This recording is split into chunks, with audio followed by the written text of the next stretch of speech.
Next chapter start करेंगे control and coordination.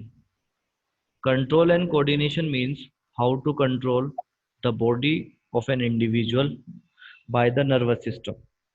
Means कि जो हमारा नर्वस सिस्टम है वो किस तरीके से हमारी बॉडी को कंट्रोल करता है। और नर्वस सिस्टम में सबसे इफेक्टिव पार्ट कौन सा है? Brain. Brain and spinal cord. Brain और स्पाइनल कोड ही क्या करते हैं? हमारी पूरी बॉडी का जो नर्वस सिस्टम है उसको एक तरीके से कंट्रोल करके रखते हैं और उसको रेगुलेट करते हैं। The changes in the environment to which the organism respond and react is called stimuli. Stimuli जिसको हम बोलते हैं। तो चैप्टर है हमारा बायो का, कंट्रोल एंड कोऑर्डिनेशन।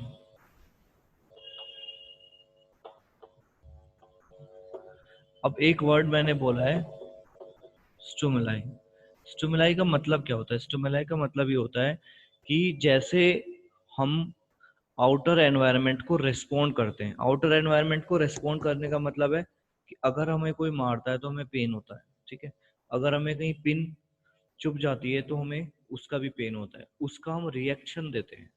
रिएक्शन कैसे देंगे? वहां से हट जाएंगे हम। तो ये जो रिएक्शन होगा, जो आउटर एनवायरनमेंट को हम रेस्पॉन्स करते हैं, that is called the stimuli, उसको बोलते हैं स्टिमुलाई। स्टिमुलाई का मतलब ही ये होगा कि जो हम आउटर एनवायरनमेंट है उसको किस तरीके से रिस्पॉन्ड करते हैं, ठीक है। अगर ठंड बढ़ने लगती है तो हम और ज़्यादा एक्स्ट्रा कपड़े पहनने लगते हैं। तो जो आउटर एनवायरनमेंट है, जो ठंड है, वो किस तरीके से रिएक्ट करेगी? स्टिमुलस की तरह एक्ट करेगी, ठीक है। अब आउटर एनवायरनमेंट को अगर हम रिस्पॉन्ड नहीं करेंगे तो हम यहाँ पर जिंदा नहीं रह सकते, ठीक है। अगर ज़्यादा गर्मी बढ़ेगी तो हमें गर्मी से क्या करना पड़ेगा? ठंडे प्लेस पर जाना पड़ेगा, अपने आप को ठंड में रखना पड़ेगा, थोड़ा गर्मी से बचा के रखना पड़ेगा। तो we are responding to the stimulus. तो स्टिमुलस कुछ भी हो सकता है आपका, ठीक है, जो आपकी बॉडी को अफेक्ट करे बाहर से, उसको स्टिमुलस कहते हैं, ठीक है।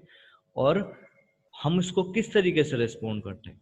एक होता है पॉजिटिव रिस्पॉन्स और एक होता है आपका नेगेटिव रिस्पॉन्स। तो पॉजिटिव रिस्पॉन्स का मतलब है कि जैसे बहुत ज़्यादा ठंड है, ठीक है, बहुत ज़्यादा ठंड है तो आप ठंड से बचकर रहेंगे, बचकर रहेंगे और अपने आप को सेव करने की कोशिश करेंगे, अपने आप को प्रोटेक्ट करने की कोशिश करेंगे। तो ये जो अप्रोच है आपकी, ये पॉजिटिव है, ठीक है। बट अगर आप कहते हैं कि ठंड तो मेरा कुछ बिगाड़ ही नहीं सकती, ठीक है, मैं तो बाहर सोऊंगा, कपड़े नहीं पहनूंगा, तो आप क्या कर रहे हैं? आप नेगेटिव अप्रोच शो कर रहे हैं। किसको? स्टिमुलस को। आउटर स्टिमुलस को आप नेगेटिव रिस्पॉन्स दे रहे हैं और वो नेगेटिव रिस्पॉन्स की वजह से इंडिविजुअल क्या हो सकता है? एक्सटिंक्ट भी हो सकता है, मतलब यहाँ से गायब भी हो सकता है। गायब कैसे होगा? आप प्रॉपर ठंड को काबू में करने के लिए स्वेटर नहीं पहनेंगे, अंदर नहीं रहेंगे, ठीक है, प्रॉपर फूड नहीं खाएंगे। तो ये सारी चीजें अगर आप नहीं करते तो इसका मतलब आप नेगेटिव रिस्पॉन्स कर रहे हैं। किसको? स्टिमुलाई को। और यही स्टिमुलाई आपको क्या कर देगी? चेंज कर देगी और यहाँ से क्या कर देगी? विलुप्त कर देगी, मतलब गायब कर देगी।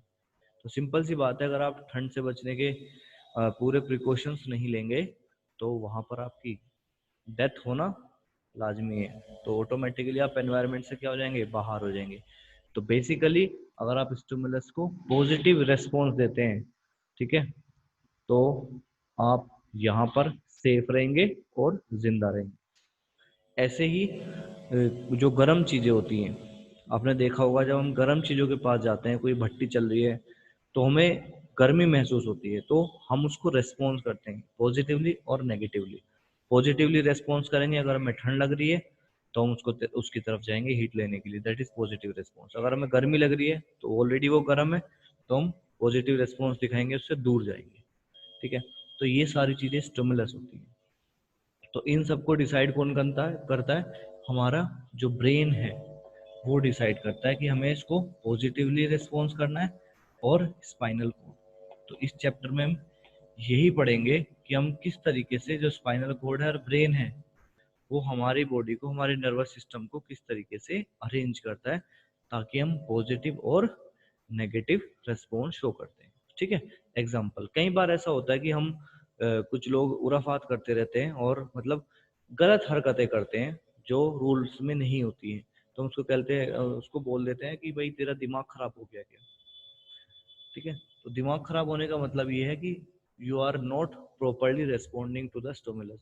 आप स्टिमुलस को प्रॉपर रिस्पॉन्स नहीं कर रहे हो। जब आप प्रॉपर रिस्पॉन्स नहीं कर रहे हो स्टिमुलस को, तो तब हम बोलते हैं कि तेरा दिमाग खराब हो गया। तो इसका मतलब रेगुलेट कौन कर रहा है आपकी एक्टिविटीज को? ब्रेन आपकी एक्टिविटीज को क्या कर रहा है? रेस्पॉन्ड कर रहा है। ठीक है, तो इसलिए यहाँ पर brain is the coordinating organ. The reaction to stimuli is a characteristics property of the living organism. ये living organism की characteristics property है। characteristics का मतलब है ये कि खूबी है कि आप respond करेंगे stimulus को, या तो positively करें या negatively। Around them, the animal can react to stimuli in many different ways because they have a nervous system.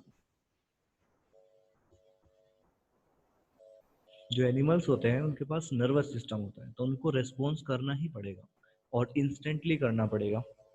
But for the plants, they have no nervous system, they have only limited ways, hormonal system.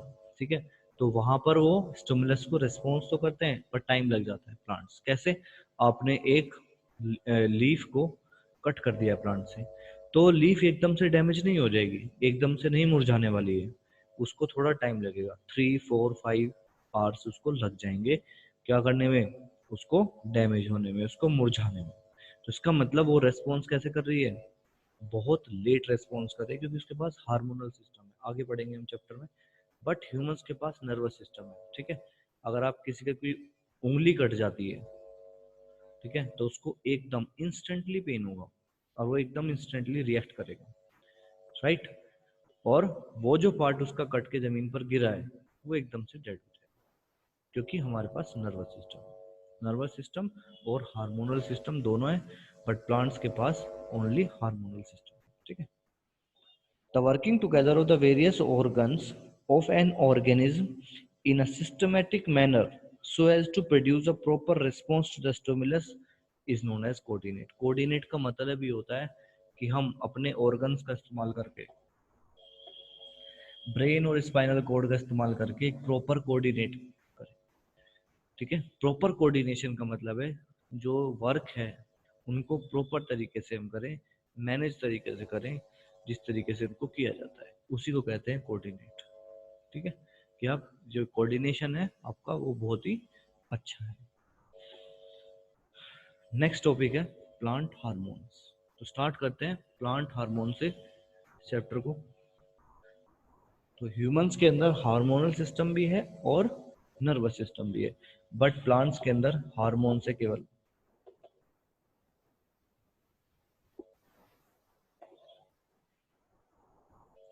Plants hormones,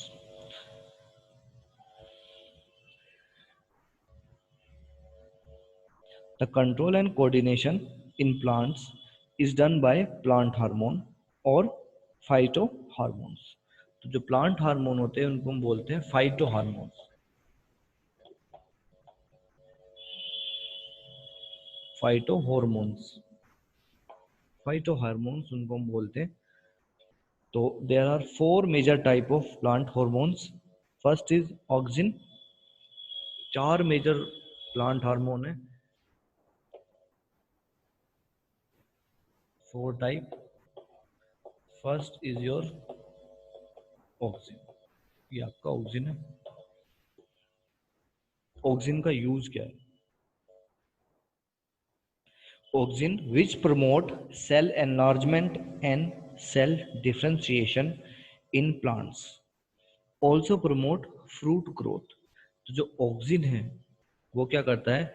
जो plant की sales है उसको enlarge करता है, उसको बड़ा करता है। प्लांट की सेल को अगर आप एनलार्ज नहीं करेंगे तो प्लांट बड़ा कैसे होगा? ठीक है, दूसरी चीज ये करता है जो फ्रूट है उसको पकाने में, ठीक है, उसको हेल्प करता है, उसको बड़ा होने में और उसको पकाने में उसका हेल्प करता है ऑक्सिन। तो प्लांट के अंदर जो ये हार्मोन है वो रेस्पॉन्सिबल है किसके, सेल एनलार्जमेंट के लिए, सेल डिफरेंशिएशन के लिए, और जो फ्रूट है उसकी ग्रोथ के लिए। ठीक है, तो पहले सेल को बड़ा करेगा, फिर उसको डिफरेंशिएट करेगा, उसको अलग अलग करेगा, अलग अलग करेगा, जब भी प्लांट बड़ा होगा, और फ्रूट जो है, जो फ्रूट है उसकी ग्रोथ के लिए उसको बड़ा करेगा ये। ठीक है, दैट इज ऑक्सिन। नेक्स्ट है गिबरेलिंस।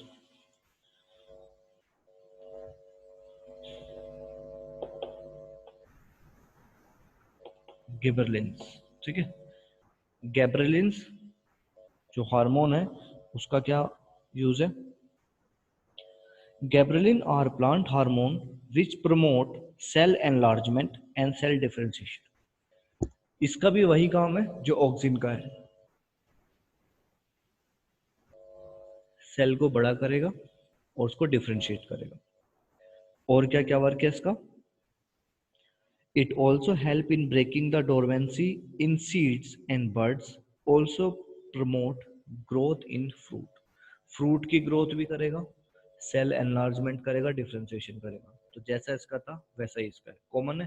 बस एक चीज डिफरेंट है, जो डोरमेंसी होती है सीड की, जैसे ये बीज है हमारे पास, ठीक है, ये बीज है, इसके ऊपर हार्ड जो कवरिंग होती है ना, उसको ब्रेक करने के लिए, हार्ड जो कवरिंग होगी उसको ब्रेक करने के लिए, तभी इसमें से नन्ना पौधा बाहर आएगा निकल के। तो डोरमेंसी ऑफ सीड्स का मतलब होता है जो हार्ड कवरिंग है सीड की, उसको ब्रेक करने के लिए इस हार्मोन का इस्तेमाल किया जाता है। तो प्लांट के अंदर ये हार्मोन होता है जो उसका बीज है उसको तोड़ने के लिए, ताकि जो छोटा सा नन्ना सा प्लांट है वो क्या आ सके, बाहर आ सके। ठीक है, इतना ही आपको करना है।